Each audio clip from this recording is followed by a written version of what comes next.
What's going on, everybody? Welcome into episode 77 of the MudWatch Sports Podcast on this Tuesday, May 20th, 2025. I'm your host, Zach Malamud. Before we get started, please subscribe below. Follow all of my social accounts. Let's start things off in the NBA and rewind to last Friday as the New York Knicks advanced to their first Eastern Conference Finals since the year 2000. They win Game 6 against the Boston Celtics, 119-81, completely eliminating the Celtics in this game from the beginning. And obviously, when you look at the Knicks in the first quarter, 26-20, they led at the end of one. And then in the second quarter, all of a sudden, the Knicks have a 27-point halftime lead, and they just took things from there in the third and fourth quarter as well. What a performance by this Knicks team, their largest victory in postseason franchise history.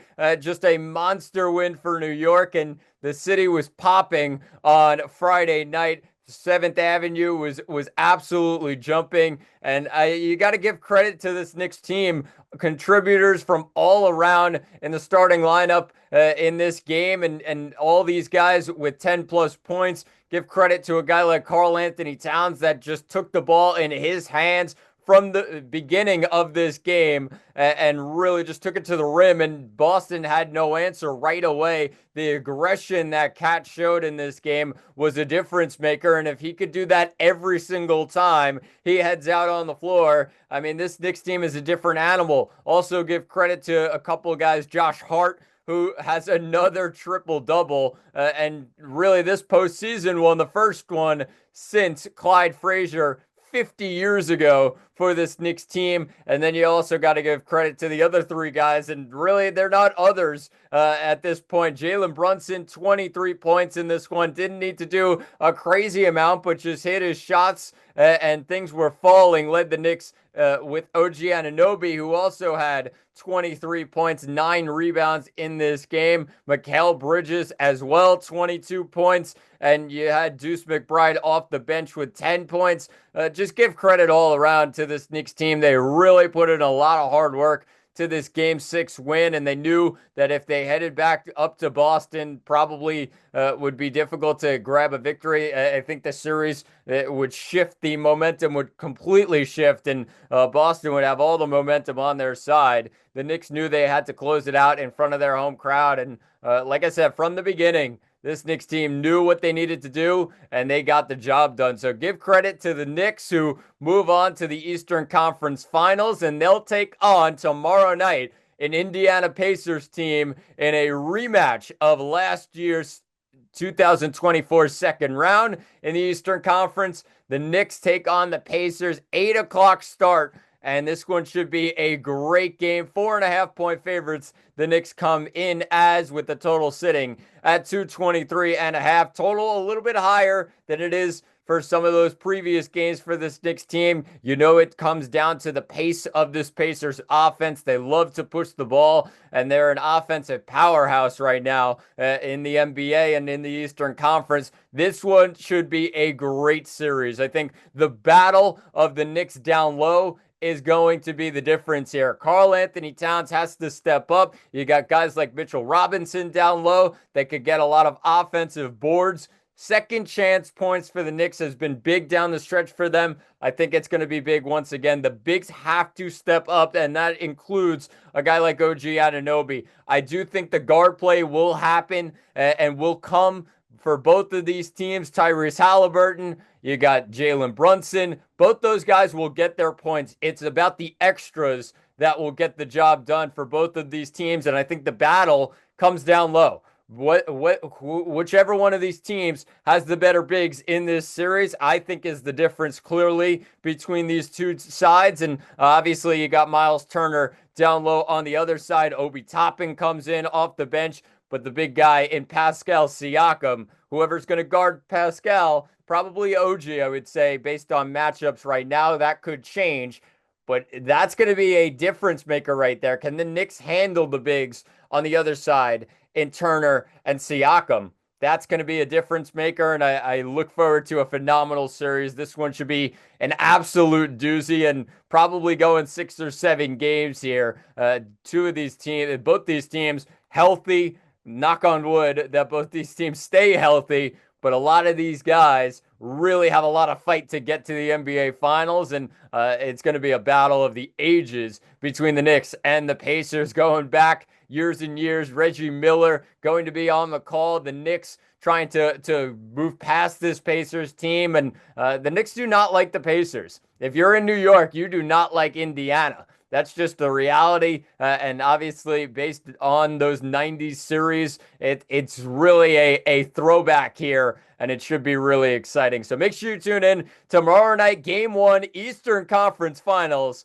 It's the Pacers and the Knicks at MSG. Let's shift things to baseball as both New York teams were in action this weekend, facing off against each other. The Subway Series Part 1 at Yankee Stadium. And let's start off with Friday's game with Carlos Rodon on the mound against Tyler McGill. A 6-2 Yankee win, and the Yankees content with small ball in that third inning. Just got to McGill, who has not looked right in his last 3 or 4 starts, and really has to bounce back after that. Only went 2 2/3 in this one. 4 hits allowed, 4 earned runs, 4 strikeouts, but 5 walks. Yankees on the base pass and really caused McGill trouble. Like I said, in that third inning, they end up getting 4 runs in the inning, and that's the difference in the end of this game. 4 runs. The Yankees with the 6-2 win. Give credit to Rodon, who looked strong once again in this game. Only 2 hits allowed and just the 1 earned run on a Nimmo RBI single. So give credit to the Yankees, who come out strong, take game 1, and get to McGill early in this one. Then you get to Saturday's game, where it was just a bit closer in the end. And really, the Mets, give credit to them. Their offense woke up in the 4th inning. Alonso with an RBI single. Vientos with a sac fly. It's 2-1 Mets after LeMahieu's short porch homer for the Yankees in the bottom of the 3rd. Bellinger ends up tying it with a bomb into the bullpen, into the Yankees bullpen. It's 2-2 in the bottom of the 6th. And then Francisco Lindor, give credit to the Mets in that 9th inning. Got some traffic on the bases and caused a bit of trouble for Fernando Cruz, who really the first time this season that you've seen a bit of trouble from Cruz, and just did not look right. Allowed a hit, allowed a walk, and then, of course, Luisangel Acuna, the speed that he has, ends up scoring on the sac fly by Francisco Lindor. So it's an interesting win for the New York Mets after Edwin Diaz then comes in the bottom of the 9th. Edwin Diaz looked like one of the best closers in all of baseball in that outing. It's 10 for 10 in save opportunities this season. It's just the other times where he comes in that he could get a bit out of control. You know what, you're going to get a bit of inconsistency, but when he comes in on the mound in a save opportunity, nobody on base, this guy is an animal, and he looked really, really strong. Ends up getting Wells, Rice, and the strikeout of Aaron Judge to end this one with a high fastball that nobody was catching up to. Really strong outing by Edwin Diaz. Ends up getting his 10th save of the season. And then you're heading into Sunday's game thinking, could the Mets really do this? Could they snag a series off the Yankees on the road? But the Yankees had other ideas. They end up winning game 3, 8-2 in the rubber match of this 3-game set. And give credit to the Yankees in that 8th inning. Jorbit Vivas was the difference. Who would have said that if we started this series, that Jorbit Vivas would be a difference maker for the Yankees? The 9-hitter who comes in as a pinch hitter for the Yankees in this game, and just unbelievable stuff that he showed in that 8th inning. A very good at-bat in the end for Vivas. Grounds into a fielder's choice, but it forces Pete Alonso into a throwing error, and the 11-pitch at-bat by Vivas comes up handy for the New York Yankees. Goldschmidt tacks on another run, and it's 4-2 Yankees with an RBI single. And then the finishing touches by Cody Bellinger, a grand slam into right center over Juan Soto's head into the right field seats. and a grand slam to give the Yankees an 8-2 lead, and they would hold on from there, finish off an 8-2 win in the series finale against the New York Mets. And it was just so typical that Cody Bellinger, a guy that the Yankees wouldn't have had if they ended up getting Juan Soto. Soto, of course, goes to the Mets, and for specific reasons, whether it was money, family type of situation. It was a better situation at Citi Field than it was at Yankee Stadium. Cody Bellinger ends up getting the final laugh in this series as he went 7 for 11 with 6 RBIs in this series and ends up finishing really strong, 6 RBIs overall in just this game. And he looked really, really good in this one and ends up getting, like I said, the grand slam to finish things off. Went 3 for 3 in this game with the grand slam, 6 RBIs, and also 2 walks. So a really good performance by him. And the Yankees end up getting the Subway Series victory. They win it 2-1 and 8-2 in the finale. Of course, the big story of the weekend was Juan Soto, who comes back and returns to Yankee Stadium for the first time since signing across town for the New York Mets. I would say from the beginning that this series did mean more to the New York Yankees. No doubt about it. When you talk about plan A versus plan B for the Yankees, plan B looked pretty strong in this series. When you look at Max Fried, Paul Goldschmidt, you also had other guys in Cody Bellinger who stepped up strong, and Devin Williams, who had 2 seamless outings in this one with a couple of innings that he looked really, really strong and had no traffic on base and really just dominated the Mets hitters in his couple of innings that he had. This series did mean more to the Yankees and those Yankee fans. It was at Yankee Stadium. Obviously, you heard the boos and the profanity sent Juan Soto's way, but it meant more to the Yankees because of Juan Soto. Juan Soto was there. Yes, of course, you could look at the Subway Series and Yankees versus Mets, but this series didn't mean more to the Yankees because of, it was the Mets. It was because Juan Soto was there. Juan Soto ended up coming into a series where he could have really gone off, and all of a sudden, you're really thinking, damn, they lost out on what a great player. In the end, Juan Soto was not good in this series. 1 for 10, only had 1 hit, a single that came in game 2. And of course, with the Mets team in this one, they needed more production. They just did not get it from the top of their lineup. And obviously, Juan Soto, a big part of that. But like I said, 1 for 10 in this series, a single that he had, and then 4 walks plus 3 strikeouts. Just not the same player right now, and not the electric Juan Soto that everybody has seen for the Yankees a season ago. They haven't seen it for the Yankees or for the Mets this year. The Juan Soto that you saw even a couple years before that, and the guy who led his team to a World Series all the way back in 2019 as a 19-year-old. Just a different player than he is right now. Does it have to do with the large amount of money, the pressure that comes with it?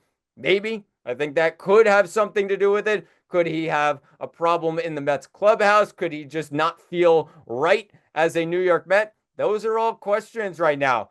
The big thing that I noticed from this weekend is that Juan Soto does not smile. He does not smile, right? He's not smiling right now as a New York Met. There is not one point of this season where you saw Juan Soto on the bases, get a big hit, and he is smiling. Juan Soto last year was smiling at any chance he could get. He hit a home run, he was smiling. He got a base knock, he was smiling. There's just something a little bit off right now. He does not smile, and that's something that maybe will come with time, but you're hoping for a player like Soto who plays the game like he does will have a bit of fun on the baseball field. He's just not having it right now, and that's just a bit of a difference. However, all of the noise coming in the last couple of days, there's been so much, whether it was yesterday on Monday when he didn't come out of the box quick enough at Fenway Park, and we'll get to that in just a bit, or during the weekend where he just did not look like the same player, and he was smiling when he was talking to his old Yankee teammates, but he also did not hustle out of the box in a ground ball in the 8th inning, tied at 2 in that series finale. Didn't run out of the box, and obviously DJ LeMahieu made a great play, but Soto could have been safe if he even ran down the line, just ran a little bit quicker down the line. He would have got there and probably would have been safe and maybe force a rally for the New York Mets. But that's just not the case right now. He just does not look like the same player. The big thing I'll say right now for Met fans that are freaking out, it is April. It's May. It's not September. It's not October. If they end up getting to a point where, yeah, it becomes a real problem, we're sitting here July, August, he's still really below par, then you got, all right, it's a bit of a problem, but it's not the end-all be-all right now of this season. We are 2 months in to this baseball season. That's why they play 162 games. This slump can change in a second for a guy as talented as Juan Soto is. I would say for Met fans right now, when you look at the little things, the hustling out of the box, the different things that just not smiling, the answers to the media, not talking to the media on Sunday night, there's a lot of pressure right now with this guy and the price tag. I understand when Met fans say, well, he did cost that much, he better start producing. I get that. But again, it's only April, it's only May. Now you look towards September, October. The Mets are in a bit of a slump right now and have lost 4 of their last 5 after now yesterday's loss to Boston. But I would not freak out just yet on Juan Soto.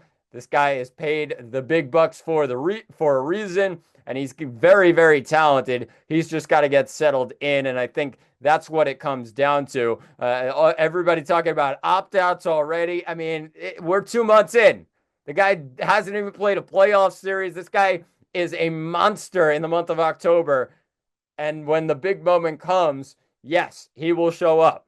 Yes, it may not be during a regular season Subway Series at Yankee Stadium, but it could come in the month of September, in the month of October, when the Mets need it the most. So everybody stop freaking out just yet. There's still a lot of season left for this Mets team and for Juan Soto. So obviously the Mets now head into another series against the Boston Red Sox, and the Mets ended up losing yesterday. They lost 3-1 in the series opener, and a really just bad game overall for this Mets offense. They ended up getting the 1 run on a Tyrone Taylor RBI single in the top of the 3rd.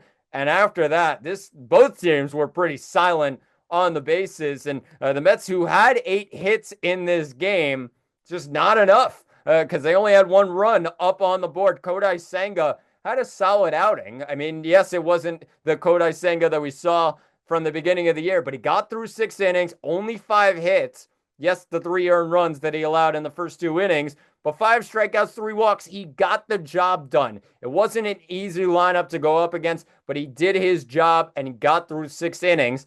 The Mets offense just didn't come through for him. Even in a outing where he allows more than a couple of runs, the Mets offense just did not show up, and that's really the difference maker right now. Their offense is in a bit of a slump. Last 6 games or so, just really ugly, just averaging over 1 run per game. Not good enough if you're the New York Mets, so they need to work on that. And obviously, when you have a guy like Francisco Lindor that started off the season red hot, and now his average has dropped to 279. Juan Soto's average dropped to 246 after his struggles recently. Pete Alonso as well, a guy who was batting almost 340 just a couple of weeks ago. All of a sudden, it's dropped to just over 300. He's batting 301. Ended up getting a knock yesterday, but really the bottom of the lineup as well, trying to figure things out. That's where most of their hits came from in yesterday's game. Francisco Alvarez